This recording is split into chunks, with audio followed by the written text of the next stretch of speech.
Hello friends, welcome to my YouTube channel. मी यज्ञा दयानंद गुरव तुमचं माझ्या यज्ञा ई लर्निंग या चॅनलवर स्वागत करते.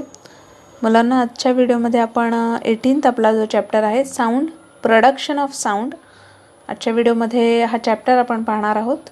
त्याआधी ज्यांनी चॅनल सबस्क्राईब नसेल केला त्यांनी प्लीज चॅनल सबस्क्राईब करा, बेल आयकॉनवर क्लिक करा. तुमच्या काही क्वेरीज असतील किंवा आमचा व्हिडिओ तुम्हाला कसा वाटला हे आम्हाला कमेंटद्वारे कळवा. व्हिडिओ आवडल्यास व्हिडिओला लाईक करा आणि जास्तीत जास्त लोकांपर्यंत शेअर करा. चला तर मग सुरू करूया आपल्या चॅप्टरला. Chapter number 18, sound, production of sound. Sound म्हणजेच आपल्या सगळ्यांना माहिती आहे आवाज, आणि प्रोडक्शन ऑफ साऊंड म्हणजेच त्या आवाजाची निर्मिती कशी होते, तो आवाज निर्माण कसा होतो. Okay, let's recall some events are given below. Put a tick mark, that is correct tick mark करायचं in the box if you have experience the event. If not, put a cross in the box. जर तुम्ही तो अनुभव एखादा खाली लिस्टमध्ये दिल्याप्रमाणे तो अनुभव जर घेतला असेल तर तुम्हाला बरोबर अशी खूण करायची, आणि जर नसेल तर मग क्रॉस अशी खूण करायची. फर्स्ट वन बघा, क्लॅप युअर हँड्स टुगेदर. दोन्ही हातांनी टाळी वाजवायची आहे, आणि ती टाळी वाजली की मग काय होतं? ऑफकोर्स आवाज होतो, राईट. सो हा अनुभव तुम्ही घेतला असेल तर मग टिक करा. Then played a musical instrument. एखादं म्युझिकल इन्स्ट्रुमेंट, एखादं वाद्य जे आहे ते वाजवून आपल्याला बघायचं आहे, ते वाजवलं असेल तर मग टिक करा. Burst a fire cracker. फटाके फोडले असतील तर tick. Then knock on a close door. बंद दरवाजावर आपण हाताने जसं वाजवतो, नॉक करतो. Then whistle using a cap of a pen. तुमचा जो पेन आहे त्या पेनाचं जे टोपण असतं त्या टोपणाच्या सहाय्याने आपण शिटी वाजवतो की नाही. Then place your palm on a mobile that is ringing. एखादा मोबाईल जर रिंग होत असेल, तो वाजत असेल तर त्यावर हात ठेवला आहे का. Then 7 swung the clapper of the bell and the bell rang. घंटेचा तुम्ही टोल दिला आणि जो नाद जो आहे तो निर्माण होतो घंटा वाजवल्यावर, तर तसं तुम्ही केलं आहे का. Then a metal utensil fell down with a clatter.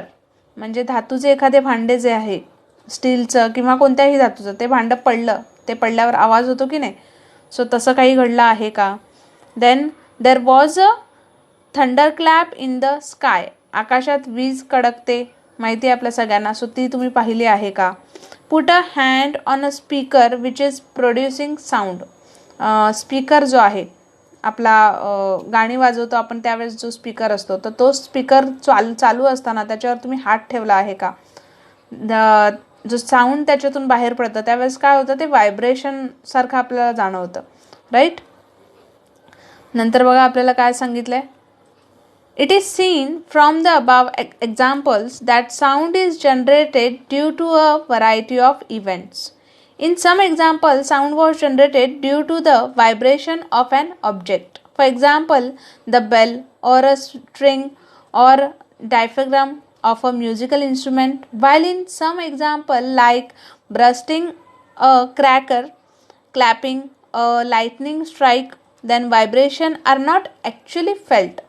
However, vibrations are produced in those cases as well. All these vibrations are imparted to the molecules in the air and sound is produced. You might have seen that when a stone is thrown into a calm water of a lake, lake waves are generated and they reach up to the banks of the lake. Vibrations reach our ears through the air in the similar way and the sound is heard. Okay, so वर जे काही आपल्याला examples दिले त्याच्यावरनं हे लक्षात येतं की वेगवेगळ्या घटनांमुळे आवाज जो आहे तो आवाज निर्माण होतो, बरोबर. काही उदाहरणांमध्ये वस्तू कंप पावल्याचा जो आवाज आहे, म्हणजे वस्तू पडल्याचा म्हणा, ओके, भांडं एखाद्या हातातून पडलं तर त्या गोष्टीचा आवाज निर्माण होतो. उदाहरणार्थ घंटा वाजली, त्याच्यानंतर जे इन्स्ट्रुमेंट आहे वाजवायला सांगले तर ते इन्स्ट्रुमेंटच्या एखादं वाद्य जर तुम्ही वाजवलं तर त्याचे तारा ज्या असतात त्यांचा आवाज होतो, किंवा तबला वाजवताना जे आहे तर त्या प्रकारचा आवाज होतो, राईट. फटाके वाजवणे, टाळी वाजवणे, वीज कडकडणे, ठीक आहे. तर ह्या सगळ्या उदाहरणांमध्ये सुद्धा जो आवाज आहे तो आपल्याला व्हायब्रेशन जे ते आपल्याला लक्षात येत नाही, पण आवाज जो आहे तो आपल्याला कळून येतो, बरोबर. आणि तिथे सुद्धा या आवाजाची जी आहे ती निर्मिती होते. हे सर्व जे कंपनी आहेत ते हवेतील त्या रेणूंना दिली जातात आणि तिथून मग तो ध्वनी आहे, तो आवाज आहे, तो निर्माण होतो. ओके. जसं लेकमध्ये जर पाणी जे आहे ते संथ असेल तर त्या पाण्यात आपण दगड वगैरे फेकला तर दगड फेकल्यानंतर लाटा निर्माण होतात त्याच्यात. ओके. आवाज जो आहे तो थोडा प्रोड्यूस होतो, राईट. आणि त्या काठापर्यंत जाताना तुम्ही पाहिल्या असतील. ओके. लाटा ज्या आहेत त्या तुम्हाला तिथे तुम्ही तिथे पाहू शकता, राईट. कंपने अशीच हवेतून आपल्यापर्यंत पोहोचतात आणि आपल्याला तो जो आवाज आहे तो ऐकू येतो अशा प्रकारे. ओके. व्हायब्रेशन जे आहेत ते आपल्या कानापर्यंत पोहोचतात. त्याच्यानंतर इथे बघा काय दिलंय, use your brain power. When a singer tunes the musical instruments before he starts singing, what exactly does he do? He ensures that the tanpura will produce the required notes by adjusting the tension in its strings. That is, he tunes the tanpura. A tabla player tunes the tabla by hammering the pegs to adjust the tension in the diaphragm of the tabla. The harmonium accompanist finds out beforehand the key in which the singer will sing. To tune an instrument is to adjust how high or low the pitch of the notes produced will be. The pitch of the sound depends upon its frequency. In Indian music, the musical notes, that is sa, re, ga, ma, pa, dha, ni, are of increasingly high pitch. In scientific term, frequency is measure a pitch. एखादा गायक जर असेल तो गाणं सुरू करण्यापूर्वी वाद्य लावून घेतो. ओके. म्हणजेच काय करतो तर एखादा गायक गाणे सुरू करण्यापूर्वी तंबोरा जो आहे त्या तंबोराच्या तारा ज्या आहेत त्याचा ताण कमी जास्त करून त्याचे स्वर लावून घेतो, बरोबर. किंवा तबल जी आहे तबलजी काय करतो तर त्याच्या तबलाच्या खिट्ट्या ज्या आहे ते ठेवून त्या चांबड्यावरचा जो ताण आहे तो चेक करतो आणि त्या प्रकारे जे स्वर आहे ते लावून घेतो. ओके. गायक कोणत्या पट्टीत गाणार आहे हे जर समोरच्या वादकाला वादक जो आहे तो त्या अशा प्रकारे माहीत करून घेतो. ओके. आणि हे स्वर जुळून घेणे म्हणजेच त्या स्वरांची उंची जी आहे ती जुळून घेणे असं होतं. आपल्याला माहिती आहे भारतीय संगीतात सा, रे, ग, म, प, ध, नि हे जे स्वर आहेत हे चढत्या उंचीचे आहेत. ओके. आणि सायंटिफिक लँग्वेजमध्ये हे स्वर म्हणजेच त्या उंचीचे मापक आहेत असं आपण म्हणतो. You have learned how sound is generated, how it reaches us on traveling through some medium and is heard by us. You have also seen that vibration of an object is necessary for generation of sound. In the present lesson, we will learn more about vibration, pitch, intensity and level of sound. ध्वनी कसा निर्माण होतो हे आपल्याला माहितीच आहे. तसंच एखाद्या माध्यमातून प्रवास करून आपल्यापर्यंत तो कसा पोहोचतो आणि कसा ऐकू येतो हे तुम्ही लास्ट इयरमध्ये शिकला आहातच. ओके. सो ध्वनी निर्माण होण्यासाठी त्या वस्तूचं कंपन होणं हे खूप गरजेचं असतं आणि हेही तुम्ही पाहिलं असेल. तर आजच्या ह्या पाठामध्ये म्हणजे आजच्या ह्या चॅप्टरमध्ये आपण कंपन म्हणजे काय किंवा कंपन म्हणजेच व्हायब्रेशन म्हणजे काय, पिच म्हणजे काय, त्या ध्वनीची जी उच्च निश्चता आहे ती म्हणजे काय किंवा तिची तीव्रता काय आहे, तिची पातळी काय, या सगळ्या गोष्टी आजच्या लेसनमध्ये आपण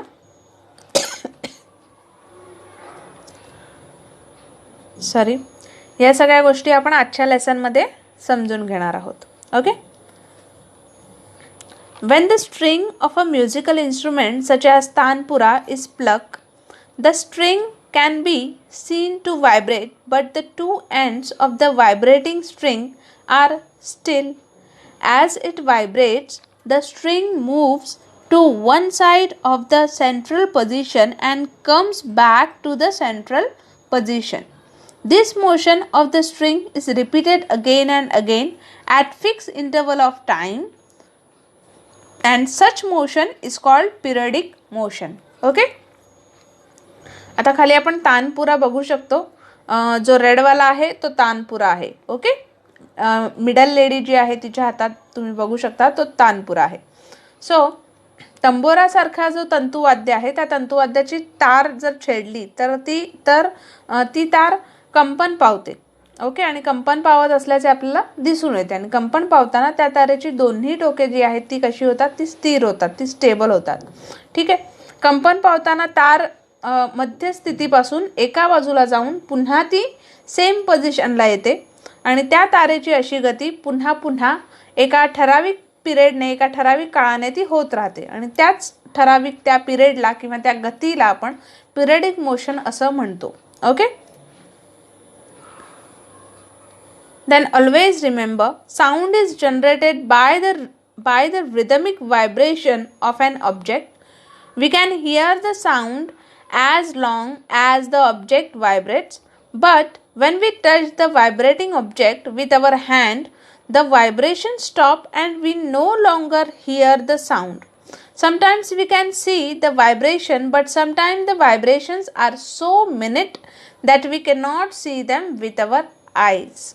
आता हे नेहमी लक्षात ठेवा, ऑलवेज रिमेंबर, कोणत्याही वस्तूच्या लयबद्ध कंपनामुळेच ध्वनी जो आहे, आवाज जो आहे तो निर्माण होतो. आणि जितका वेळ वस्तूला ते कंपन असतं तितका वेळच तो ध्वनी जो आहे, तो आवाज जो आहे तो आपल्याला ऐकू येऊ शकतो. उदाहरणार्थ एखादं भांडं जर आपल्या हातातून पडलं, ठीक आहे, तर जोपर्यंत ते भांडं स्थिर होत नाही, स्टेबल होत नाही, तोपर्यंत आपल्याला तो आवाज जो आहे तो ऐकू येतो. ओके. परंतु हा जे कंपायमान जे आहे ते त्या वस्तूला हात लावल्यास तिथेच ते कंपन थांबतं. ओके. जसं भांड्याचं उदाहरण दिलं, ते भांडं खाली पडत असेल आणि जर आवाज त्याचा होत असेल, तुम्ही जर त्याला टच केलं तर ते त्याच जागी स्थिर होतं आणि आवाज जो आहे तो तिथेच थांबतो. आपल्याला आवाज ऐकू येणं बंद होतं. ठीक आहे. काही वेळा आपल्या वस्तूची ती कंपने जी आहेत ती आपल्याला दिसून येतात, म्हणजे ते व्हायब्रेशन जे आहे ते तुम्हाला कळून येतं. आणि काही वेळाला ही जी कंपनी असतात, हे जे व्हायब्रेशन असतं ते इतकं कमी ह्याचं असतं की ते आपल्या डोळ्यांना सुद्धा दिसत नाही. Okay.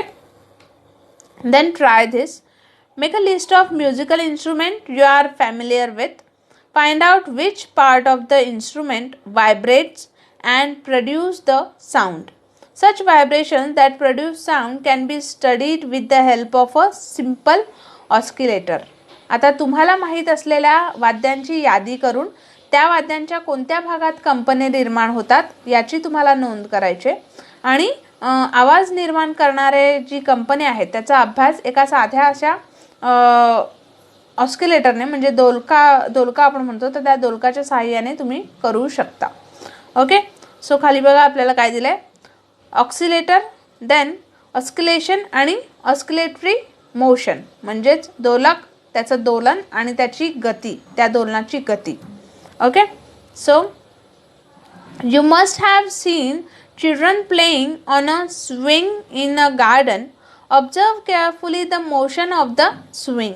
Go to a swing at rest in a garden and mark its position on the ground below it. You can call this mark the central position of the swing. Now pull the swing to one side and let it go. Observe how it swings. Okay. आता बागेत झोपाळ्यावर झोके घेत असलेली मुलं तुम्ही बघत असाल, तर असे झोके घेत असणाऱ्या झोपाळ्याच्या गतीचे काळजीपूर्वक निरीक्षण करा. ठीक आहे. बागेतील एका झोपाळ्याजवळ जाऊन तो स्थिर असताना त्याच्या खाली जमिनीवर एक खून करा आणि या खुणेला तुम्ही झोपाळ्याची मध्यस्थिती जी आहे ती म्हणू शकता. ठीक आहे. आणि आता या झोपाळ्याला एक जोरदार झोका द्या आणि त्या झोपाळ्याचे निरीक्षण करा. झोपाळा एका टोकापासून दुसऱ्या टोकाकडे पुन्हा पुन्हा मध्यस्थिती ओलांडताना तुम्हाला दिसेल. Okay. Then the swing can be seen to cross the central position again and again as it moves from one end to the other of its swing.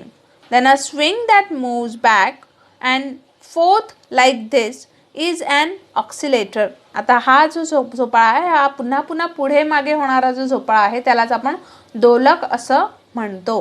ठीक आहे. त्यालाच ऑस्किलेटर असं म्हटलेलं आहे. Then when the swing moves from one end to the other and return to its starting point, it is said to have completed one oscillation. जेव्हा तो झुलणारा झोपाळा जो आहे तो एका टोकाकडून दुसऱ्या टोकापर्यंत जाऊन पुन्हा पहिल्या टोकापर्यंत परत येतो, तेव्हा त्याला आपण त्या झोपाळ्याचे एक दालन पूर्ण झालं असं म्हणू शकतो. Then the back and forth motion of an oscillator on either side of a central position is called oscillatory motion. त्याला आपण दोलन गती असं म्हणतो. ऑस्किलेटरी मोशन म्हणजे दोलन गती. मध्यस्थितीपासून पुन्हा पुढे मागे होणारी जी दोलकाची त्या गती आहे, जी त्याची स्पीड आहे, त्याला आपण दोलन गती असं म्हणतो, म्हणजेच oscillatory motion. Okay. Then take an empty porcelain bowl और एन एम्प्टी स्टील ग्लास. एखादं चिनी मातीचं भांडं जे आहे ते आपल्याला घ्यायचं किंवा स्टीलचा रिकामी पेला किंवा ग्लास घ्यायचा आहे. Stretch a rubber band and fix it on the bowl or glass as shown in the picture. आता इमेजमध्ये तुम्ही पाहू शकता, इथे आपल्याला त्यांनी चिनी मातीचं भांडं जे आहे ते घेतलेलं आहे आणि त्याच्यावर कशा प्रकारे रबर लावला आहे तुम्ही बघू शकता. Okay. Now give a jerk to the rubber band. Repeat this action applying a smaller or greater force. While doing this, observe the farthest distance to which the rubber band is stretched. Take note of the sound generated. आता त्या चिनी मातीच्या भांड्यावर किंवा स्टीलच्या रिकामी पेल्यावर आपल्याला एक रबर बँड त्यांनी लावायला सांगितलं, जसं इमेजमध्ये त्यांनी दाखवलंय तसं. आणि त्या रबर बँडला आता झटका द्यायचा आहे. ठीक आहे. कमी अधिक जेवढा काही फोर्स आहे तेवढा फोर्स वापरून तुम्ही त्याला कृतीत दाखवल्याप्रमाणे झटका द्यायचा आणि ते पुन्हा पुन्हा करायचं. आणि हे करताना जो रबर बँड आहे तो जास्तीत जास्त कुठपर्यंत ताणला जातो याचं सुद्धा तुम्हाला निरीक्षण करायचं आहे. आणि जो काही आवाज येईल त्याच्यातून, कमी ताणल्यावर आवाज किती येतो किंवा जास्त ताणल्यावर, जास्त एनर्जी लावल्यावर आवाज त्याला किती प्रोड्यूस होतो हे तुम्हाला बघायचं आहे. Okay. Then when the rubber band is stretched and released, it vibrates. Compare the vibration with the figure alongside. When the rubber is stretched from the original position A and comes to position B, it is singing to the curve. The maximum distance between the original position A and the position B on stretching the rubber is called a amplitude of vibration. आता rubber band ताणून सोडून दिल्यानंतर त्याचे जी कंपने त्याला जी निर्माण होतात ती कंपने प्राप्त होतात त्याला. ओके. आणि जसं आपण या कृतीमध्ये बघू शकतो त्याचप्रमाणे या कृतीमध्ये तुम्ही ऑस्किलेशन ऑफ अ स्विंग हे सुद्धा आपल्याला इथे वर दिलेलं आहे बघा. सो जेव्हा रबरच्या मेन पोझिशनवरून मूळ स्थितीपासून मूळ स्थिती आपली ए आहे, ठीक आहे, तर त्या पोझिशनपासून तो रबर ताणला जातो तेव्हा बी या स्थितीत तो येतो. ठीक आहे. आणि यावेळी त्या रबरची जी वक्र स्थिती आहे ती वक्र स्थितीमध्ये तो रबर हा येतो आणि मूळ स्थितीपासून म्हणजेच ए पासून रबर ताणल्यानंतर म्हणजेच बी पर्यंतच्या जास्तीत जास्त त्या अंतराचं जे कंपन असतं त्याला एम्प्लिट्यूड असं म्हणतात. Okay. When a greater force is applied to the rubber, it is stretched further, meaning that the amplitude increases. On releasing it, a louder sound is generated. When a smaller force is applied, the rubber is stretched less. Then the amplitude is smaller and the sound is softer too. जेव्हा हा rubber जो आहे तो जास्त energy लावली जाते या रबराला तेव्हा ते जास्तीत जास्त ताणलं जातं, म्हणजेच त्याचा जो ॲम्प्लिट्यूड आहे तो वाढतो. ओके. आणि सोडून दिल्यावर अशा रबरचा मोठा आवाज येतो.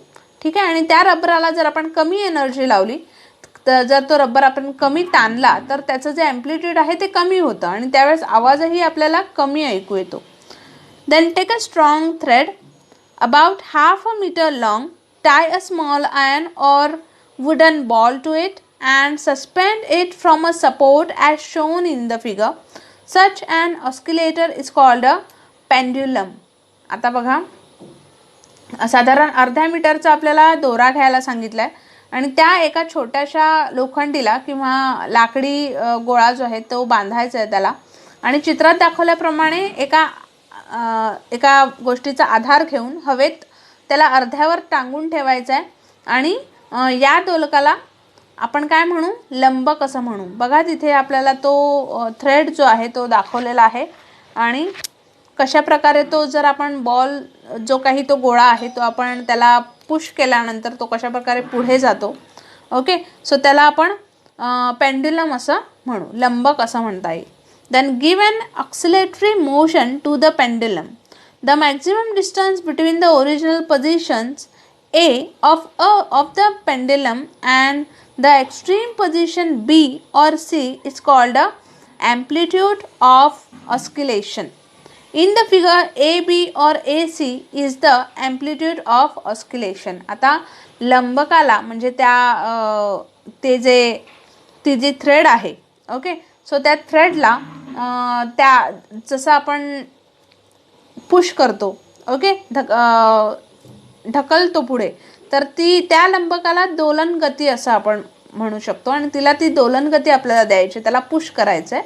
आणि लंबकाच्या ए या मूळ स्थितीपासून बी किंवा सी पर्यंत, जसं इमेजमध्ये तुम्हाला बी आणि सी दिसतोय, सो बी किंवा सी पर्यंत व्यापलेलं जे काही अंतर आहे त्याला आपण त्या दोलनाचा ऑस्किलेशन असं म्हणतो, म्हणजे ॲम्प्लिट्यूड ऑफ ऑस्किलेशन असं त्याला म्हटलेलं आहे. Okay, in figure A B and A C is amplitude of oscillation. A C किंवा ए बी हे जे अंतर आहे ते आहे ॲम्प्लिट्यूड ऑफ ऑस्किलेशन. ओके, नंतर बघा काय दिलंय. Do you know a stretch rubber returns to its original state when it is release. This property is called elasticity. म्हणजे ताणलेला रबर सोडून मूळ स्थितीत जेव्हा तो परत येतो तेव्हा या प्रॉपर्टीला, या गुणधर्माला इलॅस्टिसिटी असं म्हणतात. Okay, second one, when a stretch rubber band vibrates elasticity is at work. जेव्हा तो ताणलेला रबर बँड आहे त्याच्यामध्ये कंपने निर्माण होतात तेव्हा तो त्यातली जी इलॅस्टिसिटी आहे ती काम करत असते. Okay, third one, all the while that the pendulum oscillates earth's gravitation is at work. जेव्हा लंबकाचे दोलन जेव्हा होत असतं त्यावेळेस पृथ्वीचं गुरुत्वाकर्षण जे आहे, अर्थ्स ग्रॅव्हिटेशनल फोर्स जे आहे ते काम करत असतं असं आपण म्हणतो. ओके, सो फ्रेंड्स, हा जो चॅप्टर आहे हा लेंदी आहे, त्यामुळे याचे 2 पार्ट होणार आहेत. आणि पार्ट 2ची जी लिंक आहे ती तुम्हाला डिस्क्रिप्शन बॉक्समध्ये दिलेली आहे. तिथे जाऊन तुम्ही याचा जो पुढचा उर्वरित चॅप्टर जो आहे तो तुम्ही पाहू शकता. होप तुम्हाला हा जो हाफ चॅप्टर आहे हा नक्कीच कळाला असेल. आणि व्हिडिओज जर आवडला असेल तर व्हिडिओला नक्की लाईक करा. कमेंटमध्ये तुमच्या काही क्वेरीज असतील तर त्याही आमच्यापर्यंत पोचवा. व्हिडिओचा जो पार्ट 2 आहे, सेकंड पार्ट आहे, तो डिस्क्रिप्शन बॉक्समध्ये लिंक दिलेली आहे किंवा प्लेलिस्टमध्ये जाऊन तुम्ही तो पाहू शकता. चला तर मग भेटूया आपण आपल्या नेक्स्ट व्हिडिओमध्ये. तोपर्यंत take care and have a good day.